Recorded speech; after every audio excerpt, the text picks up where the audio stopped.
Hey, welcome back to the Financial Beast podcast. This is where we talk with healthcare owners, show them how to harness the power of their practice, build wealth, and go out at the top of your game. I am Eric Miller, of course, your BFFF, and you know what that stands for, Mr. Pierson, don't you? Yes, I do. Best financial friend forever. So I'm pretty stoked for today because I have I have a good friend of mine on here, and we're going to talk about, I think, a topic that is going to be becoming a lot more popular with healthcare owners when it comes to, your transition strategy. And you can tell by this strapping young lad in front of you, he's not 1 foot in the grave, right? I mean, look at are you even 40 yet, Brad? Not even. Oh, yeah. Okay. Right around, almost 50, Eric. Right, almost. And but you don't have 1 foot in the grave, and here we are talking about transitioning and methods of doing that. So we'll have fun doing that. But I brought him on here because I know a lot of it's a reality that a lot of practice owners at some point in time, you got to confront, like, how am I going to transition out of this business? And what method am I going to do? And so I want to talk about his experience in bringing on an associate, and then also just talk a little bit about, the pros and cons, a little bit of the mechanics, but more so just the personality involved, and, how it's evolved since then, because it's been a few years since you've started that.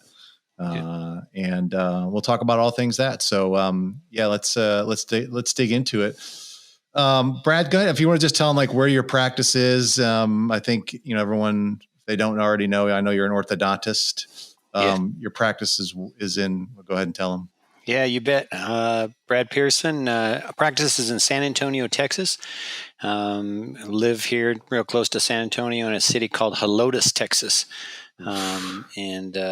So people don't like to pronounce that correctly. So I wanted to make sure everybody knew that it's Helotes. And it stands for, it's Spanish. It's Spanish for corn.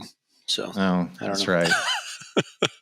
Nothing too exciting about that, but I'm just happy to be on here with you, Eric. We've been talking about doing this for a little while. So I had to I had to like beg and plead and do everything else to try to get you on here. I don't know why, but it doesn't matter. We're here right now. For sure.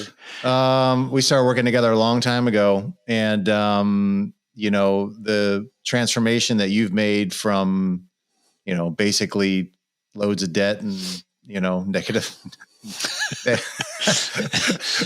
equity into where you're at right now, which is, multi-million-dollar practice, households doing well financially, and all of that. I guess we had talked a little bit about transition strategies or exit strategies, although I don't really think you were thinking about that.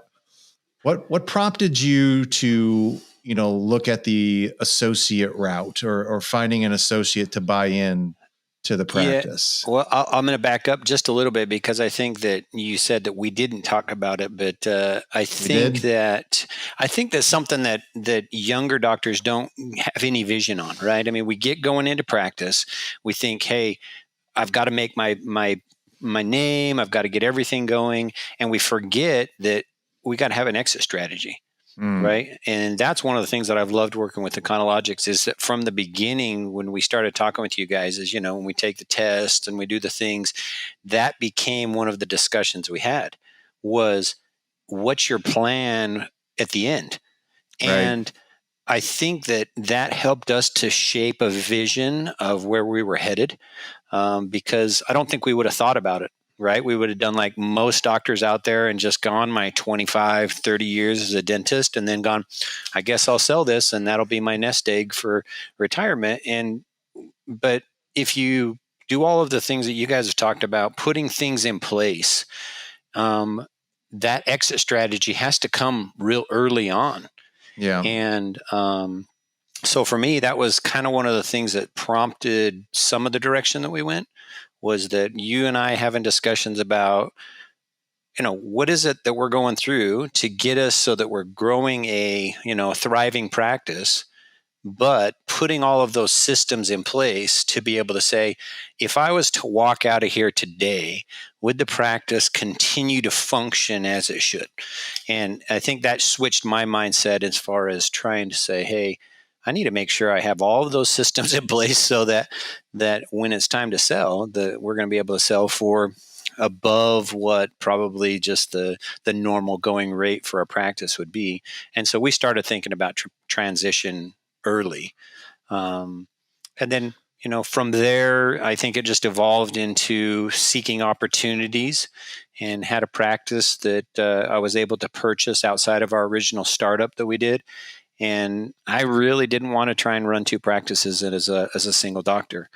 And so I said, well, what's the game plan there? And that in itself is a whole nother thing, just because of where my careers come from, So I think that's probably an important part to talk about just a little bit. Yeah, tell them. Is, for me, I was an Air Force dentist and then orthodontist for 9 years, and then decided that we wanted to get out into private practice. And one of the things that we did when we were getting ready to get into private practice is we sought out a consulting company, and that consulting company didn't really have a real good strategy for us because we were going to do a startup.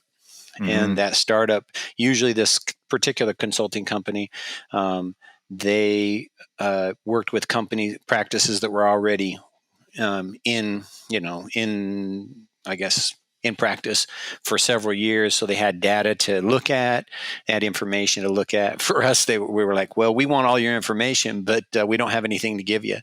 And so that's where we started, and started just looking at different ways to make that happen. And that's where we met. Yeah, that's right. Many years ago, and was one of the best things that could have happened to us. We've used multiples of those strategies over the years to try and help us to maintain and develop where we've come from. So after 9 years of active duty, separated from active duty Air Force, and stayed as a reservist, but opened a private practice in San Antonio, and just started trying to apply all of those principles that we learned, and went from there. And as we did that, we began to realize that, there's going to be opportunities. And so, using Econologic's thought process of putting that money aside, from the very beginning, and even though it was not the easiest thing to do, and through the encouragement of my BFFF, said, start doing it. And that's a shameless plug right there. I love it. It was. But you know what? At the end of the day, when the time came for us to be able to acquire that next practice, we had this money sitting aside. We had these things that were, did we end up using it? No. But the bank looked at it and said, oh yeah, go for it. What do you want? It was a good indicator.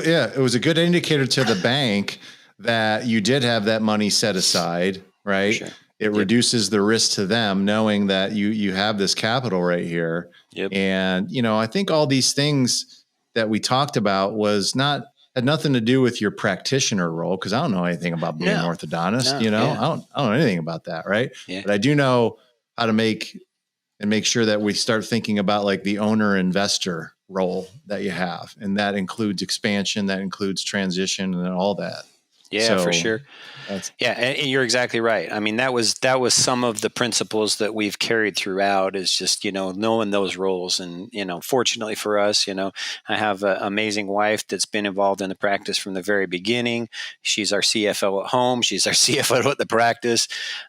So, that's helped me to be able to really focus on my technician role that only I can do. And so you're exactly right. As part of my transition out of the military, I started teaching. And I taught at UT Health San Antonio. Been teaching there. Next year will be 10 years. And I've been with Tri-Service Orthodontic Residency Program, which is at Lackland Air Force Base, for teaching there for 13 years. So as you say, how did I kind of start to look at associates? Well, when you're teaching residents for that many years, you begin to identify certain characteristics in people. and what we were looking for. And so when this practice opportunity came up, and knowing that I didn't want to operate two practices on my own, I was really keying in on, characteristics of a doctor that would fit that model for us. And fortunately for us, we found Dr. Kristen Saunders, who just fit all of those things. And maybe we can get into that in a little bit. But, that was where that progress came from. But I think really, again, going back to the beginning is, I don't think we would have been thinking transition where we were had we not had some of the things in the very beginning, right? Yes. Some of those principles and some of those thought processes of making sure your systems are good, making sure that you have all of those people within your office that are running all the other aspects of the office, so that you as the technical or the doctor can do that. And once we had those going in place, it was easy for us to then find what I will consider perfect person to fit into that system. So yeah, I think it just opens up when you get those things in place. It opens your eyes to what expansion actually does look like. Because if you're just being a doctor all the time, expansion is probably the last thing that you're going to want to do, because it's just like, I'm just trying to handle my patient load. Well, yeah, and it can become overwhelming, because you're like you said, if you're doing the doctor stuff and then trying to do the other administrative stuff, your vision's going to be so narrowed down that you just focus on those things. And the next thing you know, you're in practice 20 years. So yeah, and you're going to die with your boots on, and there's not going to be much value left over, for the next person. So, all right. Well, did you have a vision of Dr. Saunders? I mean, a characteristic? Did you have this is what I would like in a associate or a partner? Did you have that already started mocking that up prior, or what was your process for that? Well, yeah, I think so. I think that, like I said, teaching at that level in residency gives you some vision of what you would hope for in an associate / partner someday. I think that, anybody that's looking forward to that really needs to be saying, is that person compatible with the system that we've created? Right. I think that a teachable person is super important. Right. And not only that, but willing to also learn and grow in that system that you've created. But, the nice thing is also looking at them and saying, what are they going to bring to the table? Yes. You don't want just somebody that's going to come in and just be your mini me. You want them to come and say, hey, you know what? Did you guys notice there was a hole in the wall over here? Like, oh no, I did notice there was a hole in the wall. We looked at it for, you get used to those things that maybe your errors that you're doing. So, so compatibility was the first thing that you for sure. Would she be a good fit into this organization? Wow. Yeah. That's excellent. What else? Skills. I mean, obviously that just a little bit, right? I mean, she can't, she's got to be good at what she does, right? Yes. Okay. So, I mean, like we were just talking about those areas of your practice that, your office manager, great. You can train that person. Right. Right. The technicians that are your assistants, right. The lab technicians, all of the other people that are there, you're going to have them trained up, I hope, at that point. So bringing that person that's going to be the next orthodontist needs to have a skill set that's compatible. Like going back to that thought, is compatible with what you're doing. Right. Okay. Like you said, for me, I'm not that senior in practice, right? So I don't have certain things that I've done over the years that I like, only this is the only way to do it, right? And so my mind needed to be open to see, is there different ways to do things? Yes, but you also have to say, I know that these are sound, true principles of being able to do this, right?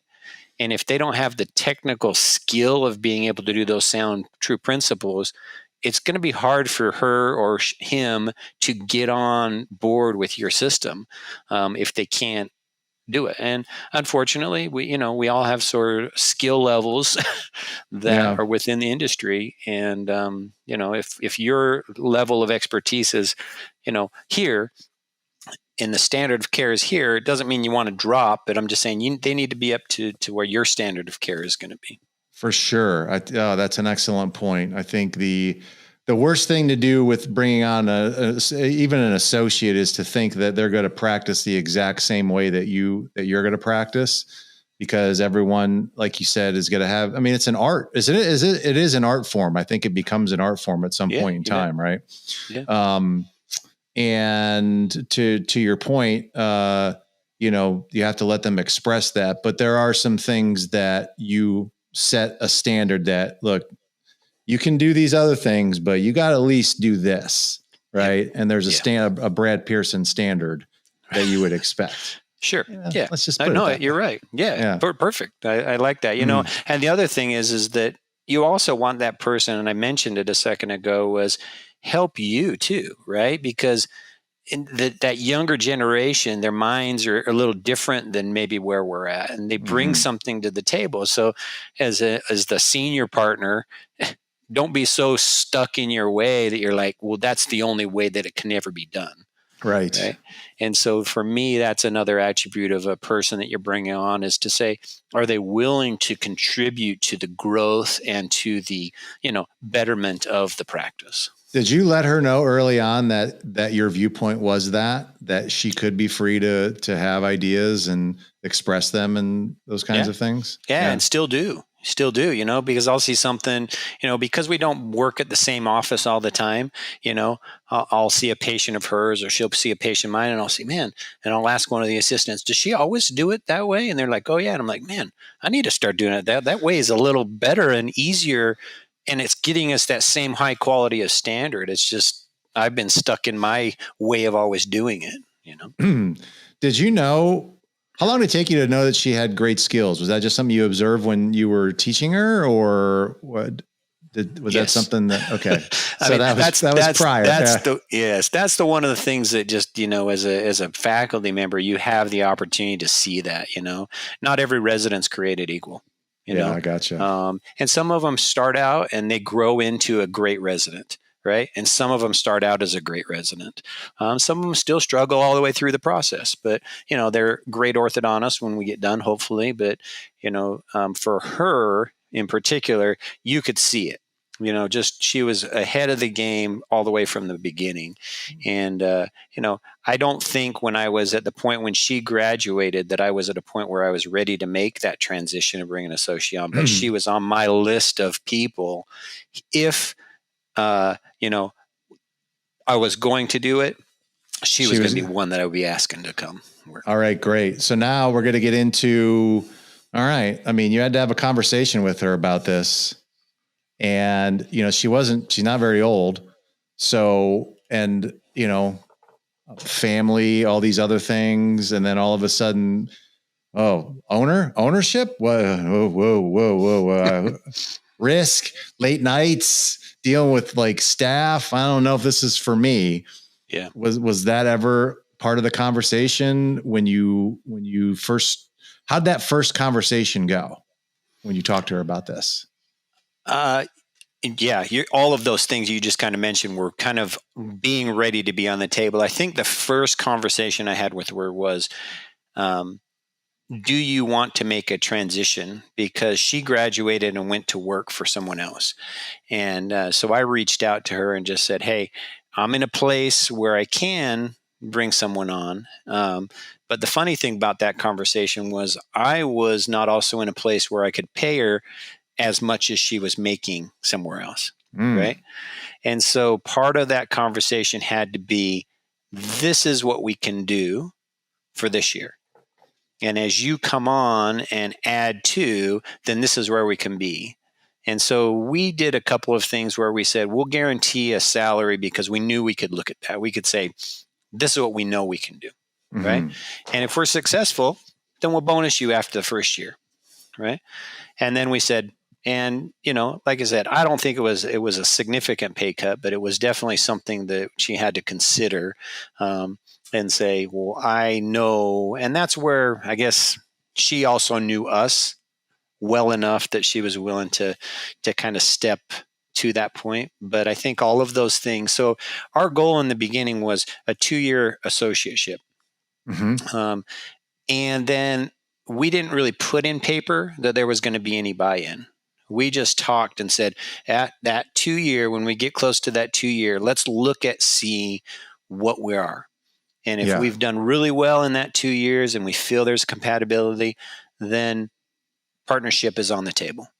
But it was Excellent. never written down to say partnerships on the table. It was Yeah. more like, let's see, because if she didn't like it, she had an out. If we didn't like it, we had an out. And I think that needs to be understood, or, because I mean, heck, you don't want people to come in and, say, oh, I want partnership, and it's just not a good fit. So we really wanted that 2 years of being able to do that. Excellent. So, and during that 2 years, it probably gave her time to get more comfortable, obviously, as an associate, but with the expectation, or with the hope that, we are going to have a conversation about ownership at some point in time. Yeah. So, and I think, yeah, go ahead. No, sorry. I was just going to say, so when the 2 years was up, then what was the conversation then? Yeah. And I was going to say, in that time, as we began to realize, hey, this is a good thing, we began those conversations and said, hey, let's start looking at what our options are here. Where are we? Where do we need to be? And I think that maybe will come up here in a conversation in just a second, is how do you make that transition, right? What tools are out there to help you to be able to do that? So when we initially wrote our contract, we just used the American Association of Orthodontists attorney and just said, hey, help us to write a contract that protects our associate and protects us as an entity, and allows us to not be overwhelmed with too much verbiage or things, but just keep the legalese right so that we're all protected. And so when this was the initial contract for the 2 years, right? Yeah, the initial contract. Yeah. So we just used that, and it worked really well, I think. And so when we got to that year point and knowing things were good, and in that next year, we were really talking through it and saying, hey, is this something you really want to do? And kind of answering what you asked a second ago was, what are those things that she's going to be doing, right? Are you okay for ownership? Do you want to be just an associate? And those were, open conversations that she and I would have quite often, to make sure that she was wanting to. And then you start to talk about, okay, now the cost of this thing, what's it gonna be? And that's where we then decided to go with a third party, one of these transition companies. And I think that's critical. 100%. I think you got to find somebody that's in the know on transition and help you to be able to see if the numbers are going to work out.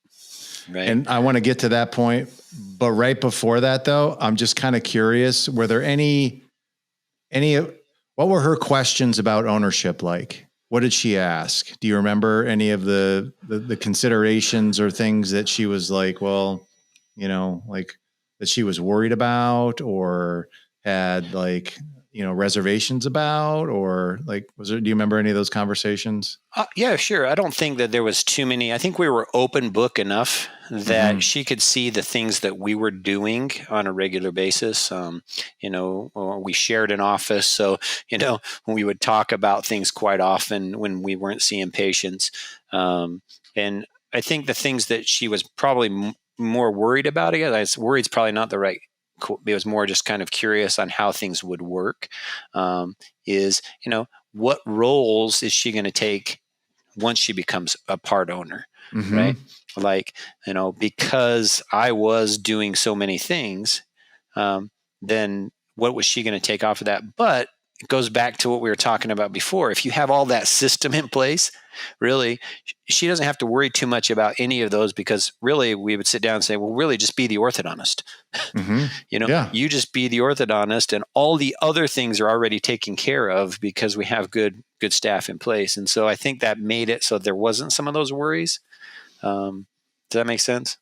Yeah, 100%. Because then when it gets to the conversation of, like, what's the price tag going to be? It's probably more real to her. Like, well, I'm willing to pay this price because they have all these things already set up, and that's essentially what you're getting paid for.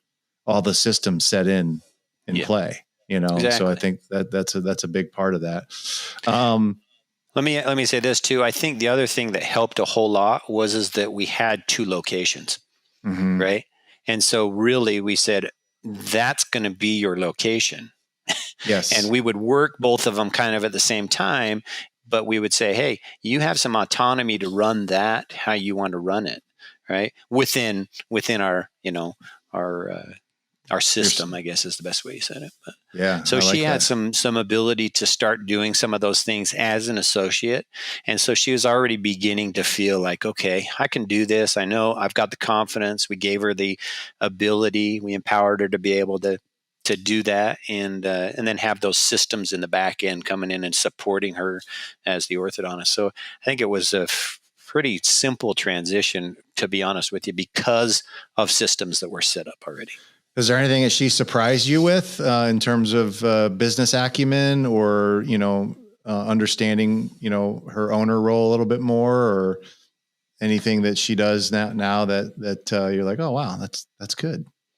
Like, no, I mean, I've kind of knew who she was from the get go, but I think that the nice thing is just being able to have, I think, another personality that's not only Dr. Pierson, right? Yeah. So I think that was a very weird time early on when you bring another doctor on, right? And your clientele, your patient pool is like, well, wait a second, right? We see Dr. Pierson, right? And I think that I've talked about this a few times with residents, especially our female residents, is that unfortunately there's still this sense within the medical community that doctors are more male than are female. And quite often she would get lumped into our assistants. And so that was probably one of the things that we made a quick transition to is that originally we all wore the same scrubs. All of us, right? Female, all of the assistants and the doctors. And we said, no, we can't do that. I mean, we need to make sure that she is the doctor. Yeah. So she and I switched out of that and switched so that the doctors were wearing different scrubs, so we could help to identify her as Dr. Saunders instead of that. So I think maybe that was a little bit of a surprise to me. I was not expecting that because that's not how my mentality is. But there was definitely people that would be like, well, are we going to see the doctor today? And she'd be like, I am the doctor. So that was kind of, I didn't really appreciate that on some of our patients anyway. But the other thought that would be, what did she surprise me with, is once we got going, right, is that, and that they soon started to ask for Dr. Saunders over me. And I was like, whoa, wait a second. But then again, and I was like, no, that's perfect. That's exactly what's supposed to be happening. So it was an awesome experience, minus the first time that I was like, whoa, wait a second. But it was great to be able to get her so involved that it became our practice. And that's when we really knew, hey, this partnership's going to be solid. And I got something now that's going to be even more valuable because it's not just all on Dr. Brad Pierson. That is a great feeling. I can't tell any, it's when you finally get that separated out, that people coming to your office for the experience, and regardless of who's delivering the technical aspects of it, it's a great feeling to like have other people be able to do that and not just be you the whole time. Heck yeah. So totally. Let's go to the mechanics of the transition. I'll try to, you can remember as much as you can. I know this was the numbers part is sometimes gets a little foggy, but I think that you said a key thing. Number one, okay, you already had a pretty good team, a CPA, obviously, and advisor that we worked out some of the numbers, retirement and debt reduction and those things. And then, but you had to come up with a value of the practice at that point in time. And I think when you brought in that third party, they really they really helped you establish like, this is the value of the practice. Was that the first thing that they did, is we have to establish a value of the Yeah, business? you're Okay. exactly right. They had to, because, she's going to purchase a portion of it. So, Mm-hmm. you got to know how much is that portion going to be. So, okay.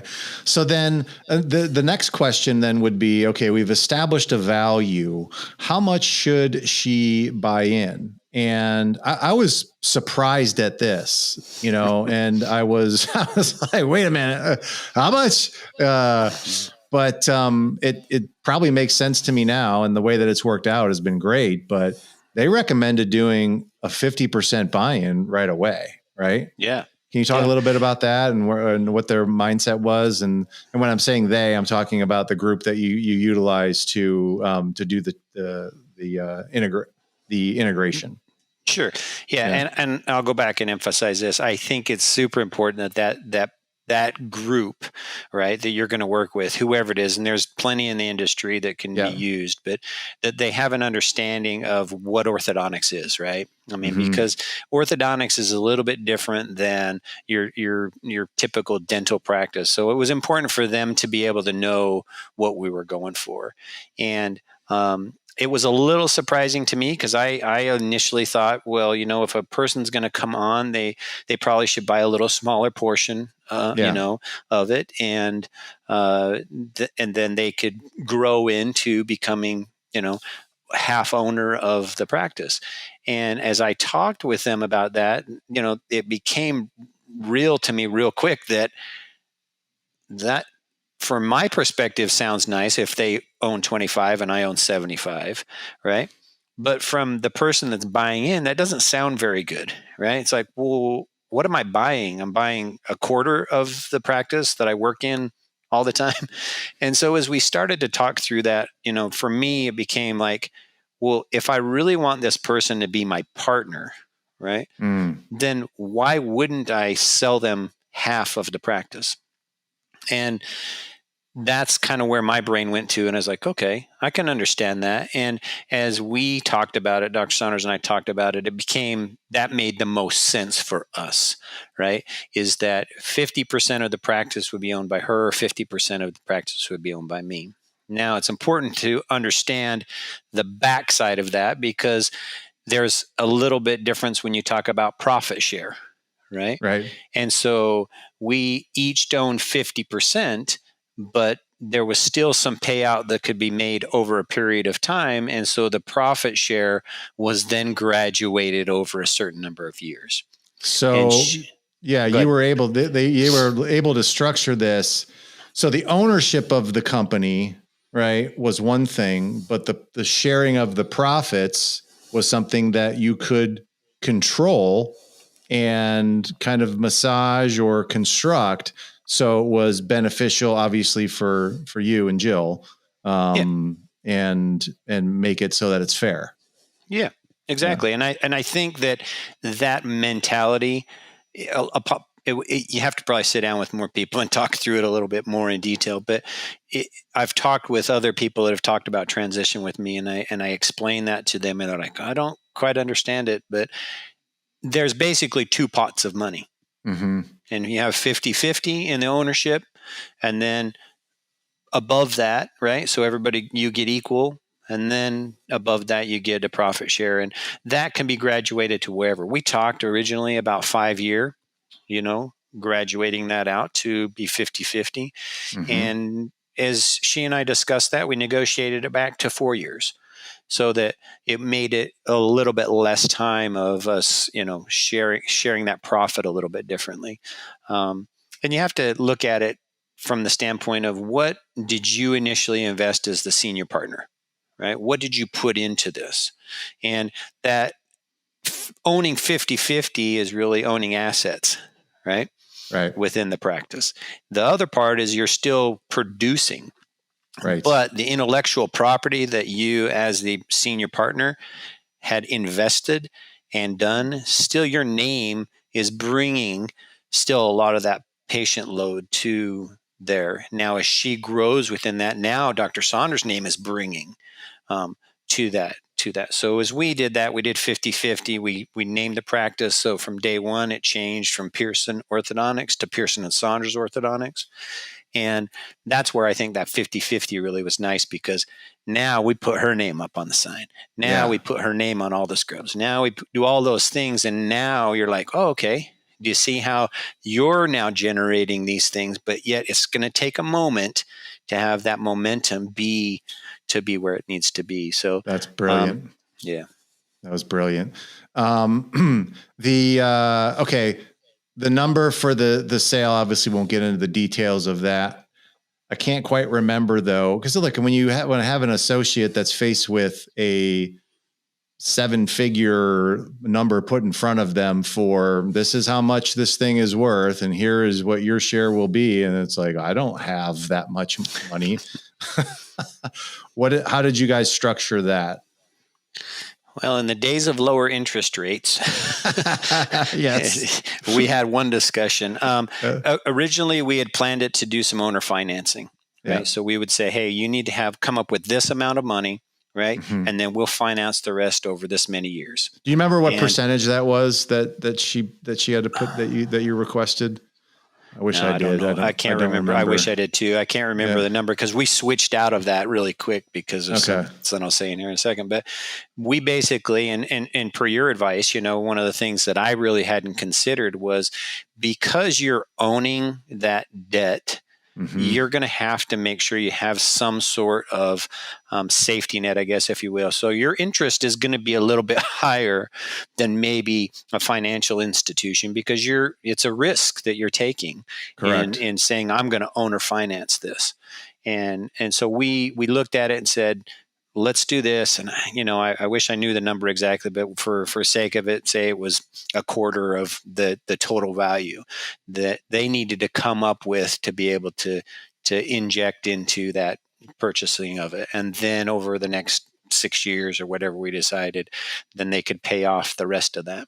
Yeah. So it was a combination of a down payment, and then the rest of it was financed over, I think it was a 6-year period then? Yeah, 6 years. Which I think is pretty typical. I mean, you could have went out as long as you wanted to, 6, 8, 10. I think 6 years is probably, with your kind of business, more than fair. And then you charge an interest rate, which you should have, because now you're acting basically as a lending institution, and you have to make sure that you get paid for the lending of that money. That was intelligent structure. Yeah. So I think that was great. And then as we were talking with our bank and looking at things that we had, one of the things that we had to consider was there was still some debt within the practice, mm-hmm. right? Because we were young and didn't have all of our debt paid off. And so based on that, we were speaking with our lending institution and said, hey, what's the situation with us? What do we have to do? Because you can't have two liens against the practice, right? And so we said, what can we do here? And they said, well, right now we have a 1.9% interest rate that we could give back in the day. Right? And I was like, good. So we said, well, so I sat down with her and said, hey, to be honest with you, this is so much more advantageous for you to get the full amount. And if they'll give it to you, right, they're still going to lean against our practice, right? But what we'll end up having to do is pay down off our debt with the proceeds so it worked out great that she was able to get the loan from the lending institution, and her interest rate was significantly less, and we were able to take a lump sum, paid off the debt, came out of the sale debt-free, and put some money into savings, took care of a few other things. And that worked out great for us, right? I don't know nowadays if with interest rates, if that would even be something's doable at this point, but probably not. But man, that really was, that was the timing of that was awesome. And now, because you look at the situation, you're basically, your income really hasn't changed hardly at all, right? Yeah. You got this influx of money, insulate the household, pay off debt, whatever we wanted to do with that. and now you still have a practice that's increasing in value every single day, right? And I think and then you have a natural person that can take over the practice when you're ready to exit out and ride into the sunset, which isn't anytime too soon. No, I hope not. I think the other thing that we got to look at is that third party that we work with, and I think that they did a great job in helping us structure. Was we identified how much money needed to be made to maintain salaries with both doctors when the sale happened, and they called it a trigger point. And I think that that's critical, is to really dig into those numbers and say, where are you at, right? And if you're not there, then don't pull the trigger, right? Because that could really go sideways if you're trying to now pay out these things that are both at the same time. And so we agreed at the very beginning when we started to talk partnership is, let's look at the numbers. Let's find that trigger point. If it's not there, then we will push back. And I think we ended up pushing back 2 months is what it ended up being, because we felt like, hey, we're just not quite there where we need to be. Let's work harder. You work hard at that office. I'll work harder at this office. Let's see if we can get it to there so that we can make that transition and that trigger point happen, so that we really didn't feel like there was obviously she was going to get a pay raise. We were going to take a pay cut. It's going to happen. Right. But within reason. It shouldn't go upside down for the senior partner to say, well, I've got to now have this junior partner come on and, sacrifice. I have to sacrifice myself. And again, once you figured out what the number was, now that, hey, this is the number that we have to hit. And it probably wasn't a number that you were like, oh, we can do that. Yeah. I mean, it was maybe more than what you were doing, but it was like, we can do this number, and it just sets that necessity level, I think, correctly. And that's a win-win across the board. Well, and yes, it was. And it was nice because we knew how we had grown over the years. And so those numbers were a conservative growth over the next several years. And, because there is now ownership in it, and because we've now, as a partnership, we've divvied some of the responsibilities as the owner doctor. She's taken ownership and grown things into the practice that I probably would have been slacking on at this point. Right. And so we can see that that's a nice transition, especially for younger doctors, right? Because you have this, hey, we're still both motivated. Let's keep growing this thing. Right. And obviously that's something that we'll talk about as far as what's the end game here, right? I was going to ask you that next question, or follow up as we go, right? Because I'm sure she sees the writing on the wall as well, and she can see like, wow, I mean, this is something that we can kind of duplicate over and over again.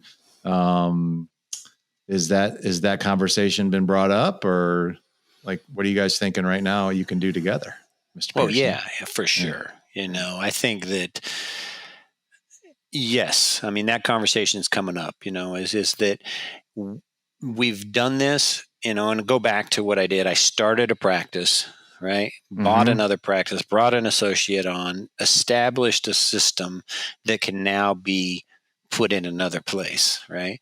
And so the question is do we do that again with a new associate with the plan that you divide that again, or do you say, hey, you know what, we're going to keep it as a partnership and bring on more associates? And so that's where we're at right now with, I think, on that is trying to decide, do we want more of that, or can we continue to grow the two that we have right now? And we're kind of in the spot right now where we could probably grow the two that we have a little bit more before we felt like we really want to do that.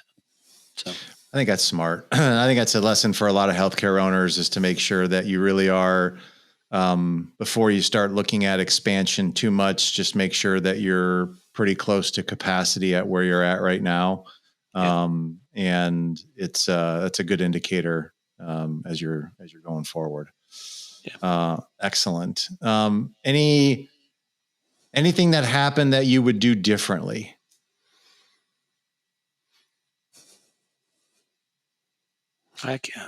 Trying to think if there was anything I would do differently. I mean, I would say it was a pretty flawless. I mean, I'm sure it doesn't all. I don't want to give people like this false sense of like, hey, it just happens like this, you know. Yeah.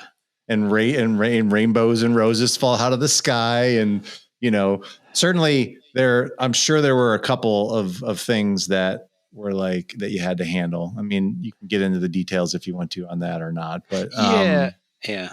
I think some of the niceties of these things is that, going back to what we talked about at the beginning, is that so many things were in place already, yes, with systems and different things that we predictably had planned for, so many things that some of those things that would have been maybe a challenge were easily looked at and said, hey, is this really a challenge? And we both would look at each other and like, no, not really a challenge. Let's just tweak things just a little bit to make sure that we're meeting the needs of both. I think that one of the areas that's been a little bit of a challenge is having two separate locations, right?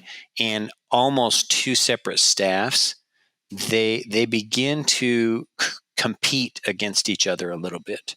And not from a good standpoint in trying to grow both practices, but it becomes our office, your office, you know? And so you guys do it this way over there, and we do it this way over here. And so that little bit of a competitiveness comes through every once in a while. We have a monthly meeting where we come together, and you'll feel it every once in a while, like, well, we do it this way, right? And so Dr. Saunders and I have had to do some working on that, and you know, we've rotated staff around a little bit to try and to ease that up a little bit. But I think that would be maybe some better handbook writing. Yeah. Might be something to say, hey, this is how we do things. Better training, I think we've talked about, to just make sure that we're standardized as far as that. That would probably be one that I would say for sure can easily do. But at the same time, you want that autonomy of the doctors, right? No, the I personalities of those doctors help to grow things. But that's been a little bit of a challenge from a doctor to doctor standpoint.